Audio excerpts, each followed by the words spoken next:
आपण मैंने देखुं ब्रह्मगिरी बाईपास रास्त माँ हरचंडी दुलणा मंदिर अच्छी ये लिखाई यू आप पुरी आसिले आप 3 किलोमीटर यू पड़ो आप माँ पाक जी जी भक्त मैंने यू माँ को हरिपदा गाँव को जाकि माँ को दर्शन भी करते।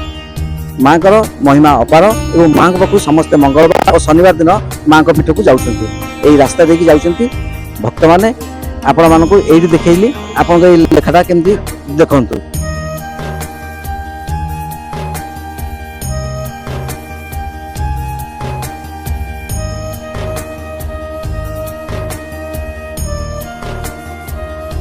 बाबा आगुरी पूजापूजी कर आम वंश आम जेजेंकर बाबा पूजापूजी करुले माँ को भी सी रखी थे आणिक 3 पुरुष धरिक बर्तमान पूजापूजी आमरी माँ होपर आम वंश भितर भी माँ पूजक हिसाब से माने माने पुरुषे बाई पुरुषे माने चिन्हट करुँच माने ताकर सेवक शुणते सेवक चिन्हट करुँच बाकी आम परिवार उपरे आशीर्वाद रही आम परिवार जी के होना कहीं मार सेवा करी आज पर्यटन आस आमर जेजे करुले जेजे बाबा कले बाबा बर्तमान मुझे करुँच।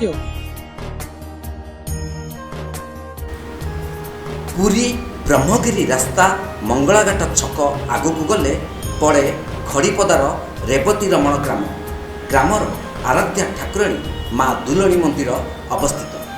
सेठारे गंभारी गछ मूल माँ दुलणी आविर्भूता होइतिले बोली लोककथा शुणिबाकू मिले।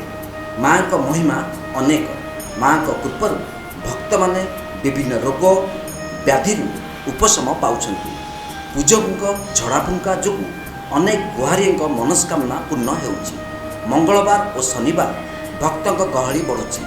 माँ को फूल बेतबाड़ी माड़ और पादुका पानी भक्तों आशीर्वाद पालटिछि।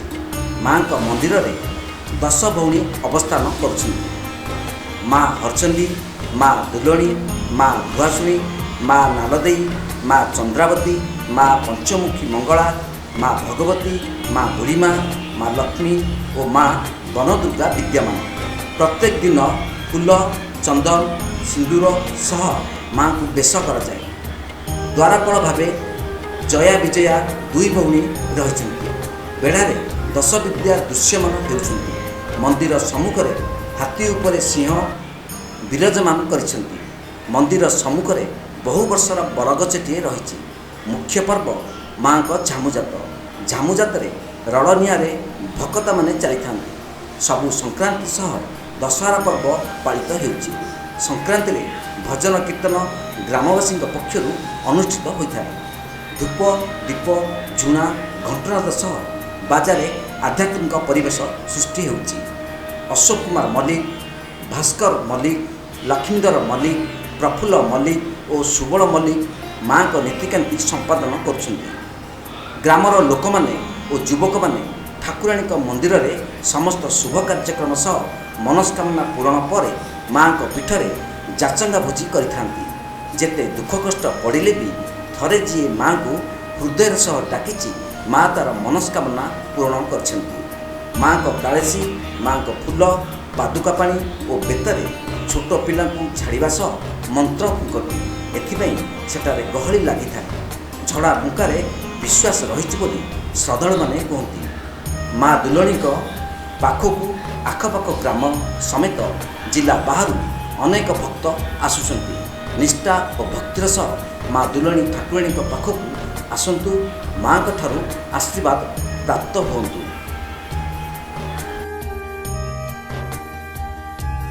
कार्तिक मुदली माँ आसले माँ पिला झाड़ा बांति माँ दुलणी माँ ये आशीर्वाद अच्छे पिला झाड़ी देले पिला भल हुए सब एत मानने पिला छोट ये रही माँ तरह सब झाड़ी देले सब परिष्कार हुए।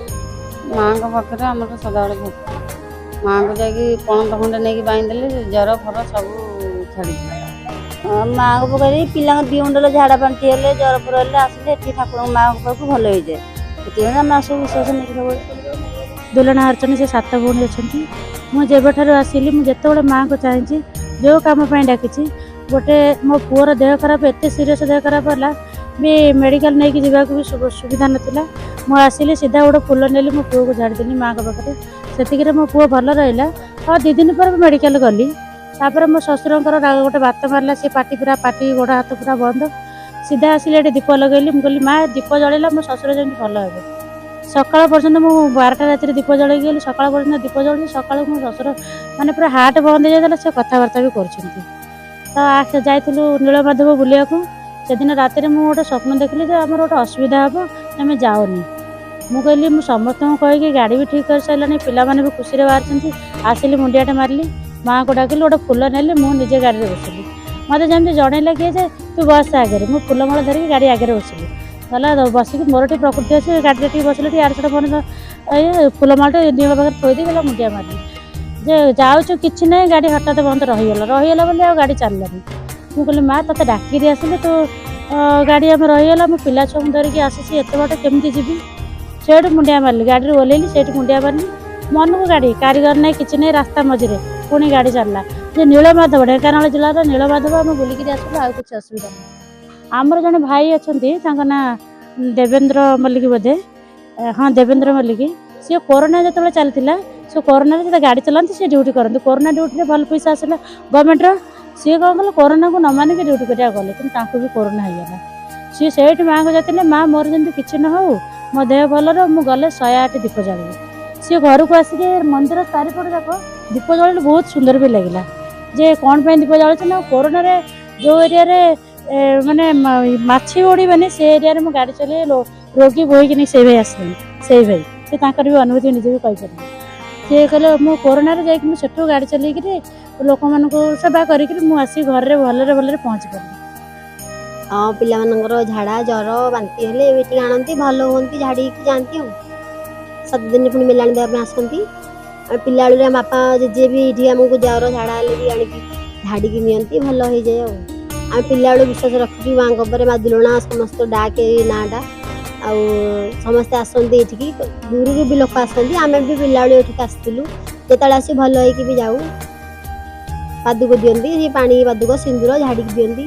ଜଣେ ବୁଢ଼ା ମଉସା ଥିଲେ ସେତେବେଳେ ଆମେ ପିଲାବେଳେ, ସେତେବେଳେ ବି ଝାଡ଼ି ହେଇକି ଯାଉ, ଭଲ ହେଇଯାଏ ଦିଅଙ୍କ ନାଁରେ। ହରଚଣ୍ଡୀ, ହରିଭୂତ, ପ୍ରେତ, ଡାହାଣୀ, ଗୋସାଣୀ, ଚଣ୍ଡୀ, ଚାମୁଡ଼ି, ଯନ୍ତ୍ର ମନ୍ତ୍ର, ତାନ୍ତ୍ରିକ, ଠାକୁରାଣୀ ମୋଚନଙ୍କର, ଏବାରଙ୍କର ଝାଡ଼ା ବାନ୍ତି ଜଳ ଦୃଷ୍ଟି ଖୁଣି ଖାଣି ମୋଚନଙ୍କର, ହେ ମା ଦୁଲୁଣୀ ଏବାରଙ୍କର ଭୂତ ପତ ଡାହାଣୀ ଗୋସାଣୀ ଚଣ୍ଡୀ ଚାମୁଡ଼ି ଯନ୍ତ୍ର ମନ୍ତ୍ର ଠାକୁରାଣୀ ହାଡ଼ବାଇ ମୋଚନଙ୍କର, ଯା ମା ଭୁଆସୁଣୀ ଏବାରଙ୍କର ଝାଡ଼ା ବାନ୍ତି ଜଳ ରୋଗ ଦୃଷ୍ଟି ଖୁଣି ଖାଣି ମୋଚନଙ୍କର, ହେ ମା ମଶାଣୀ ଚଣ୍ଡୀ ଏବାରକ ବାଳିକାଙ୍କର ଝାଡ଼ା ବାନ୍ତି ଜଳ ଦୃଷ୍ଟି ଖୁଣି ଖାଣି ମୋଚନଙ୍କର, ହେ ମା ଗଙ୍ଗାଦେବୀ ଏବାରକ ବାଳିକାଙ୍କର ଝାଡ଼ା ବାନ୍ତି ଭୂତ ପତ ଡାହାଣୀ ଗୋସାଣୀ ଚଣ୍ଡୀ ଚାମୁଡ଼ି ଯନ୍ତ୍ର ମନ୍ତ୍ର ତାନ୍ତ୍ରିକ ହାଡ଼ବାଇ ଠାକୁରାଣୀ ମୋଚନଙ୍କର। ଓମ୍ ଓମ୍ ଓମ୍ ଆଶୀର୍ବାଦ। ବର୍ତ୍ତମାନ ଆମେ କହିପାରୁ ଇଏ କେଉଁ ଯୁଗରୁ ଅଛି, ଘୋଷି ବାପ ଘେର ବାପ ଅମଳରୁ ଅଛି, ସେ କଥା ଆମେ ବି କହିପାରିବୁନୁ।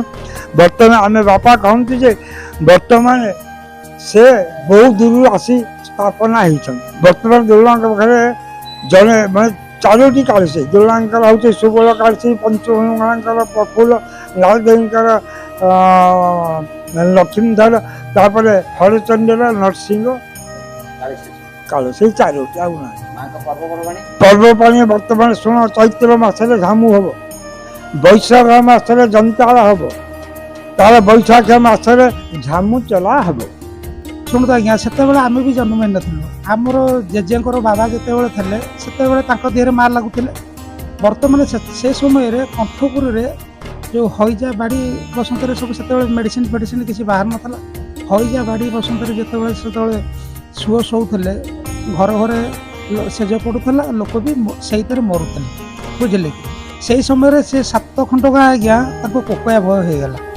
ଭୟ ହେଇଯିବା ହେତୁ ସେ ଗାଦି ପୋଡ଼ା ବେନୁ ପୋଡ଼ା ଯେଉଁ ଗୋସେଇ, ସେ ଗାଦି ସେଠିକି ଗଲେ, ବେନୁ ପୋଡ଼ା ଗଲେ, ସେ ଗୋସେଇଁକି ଡାକିକି ଆଣିଲେ।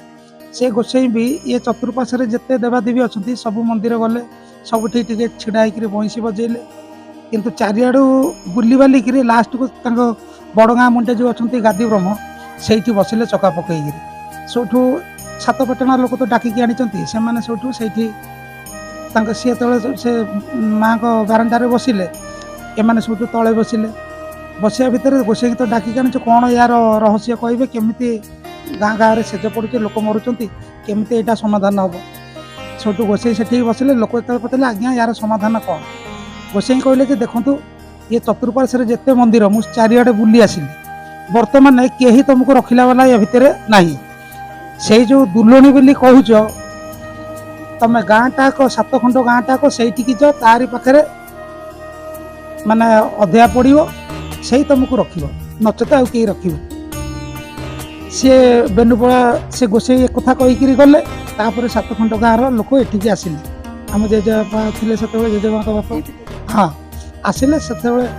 ସେତେବେଳେ ବାଜା ଫାଜା ବଜେଇକିରି ଦିଅଙ୍କୁ ମାନେ ଲଗାଯାଏ କାଳସୀ ଦିହରେ।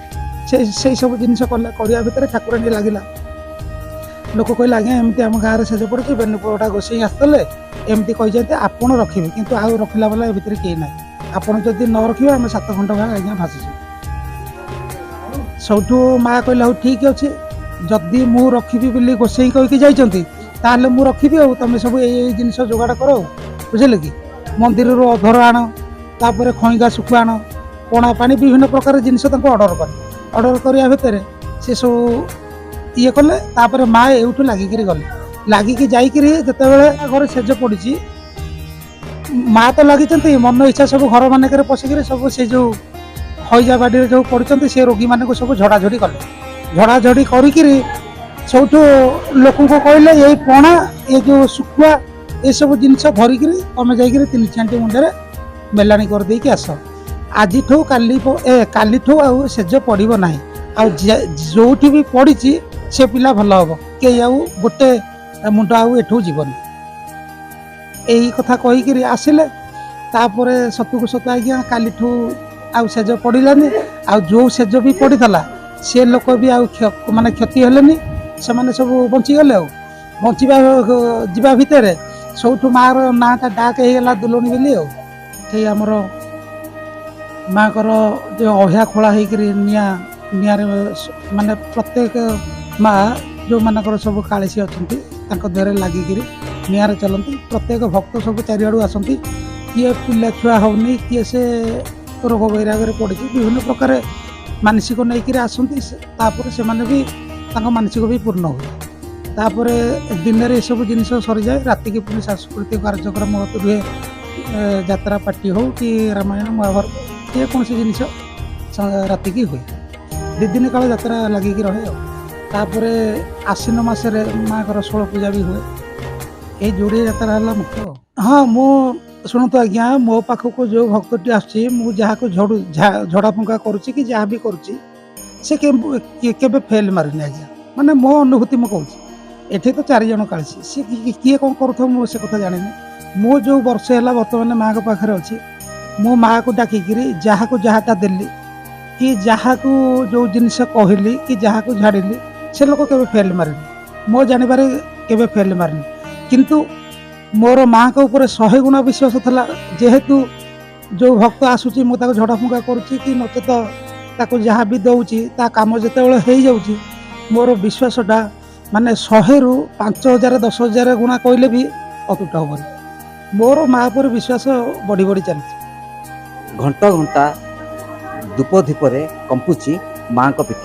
ମା ଦୁଲଣାଙ୍କୁ ଯିଏ ଯେତେବେଳେ ଡାକିଛି ମା ତାଙ୍କର ମନସ୍କାମନା ପୂର୍ଣ୍ଣ କରିଛନ୍ତି। ଆଉ ମନସ୍କାମନା ପୂର୍ଣ୍ଣ ହେଲା ପରେ ଭକ୍ତମାନେ ଆସି ମାଆଙ୍କ ପାଖରେ ନିଜର ମନସ୍କାମନା ଅନୁସାରେ ଯିଏ ଯାହା ପୂର୍ଣ୍ଣ କରିଥିଲେ ସେ ତାକୁ ପୂରଣ କରନ୍ତି।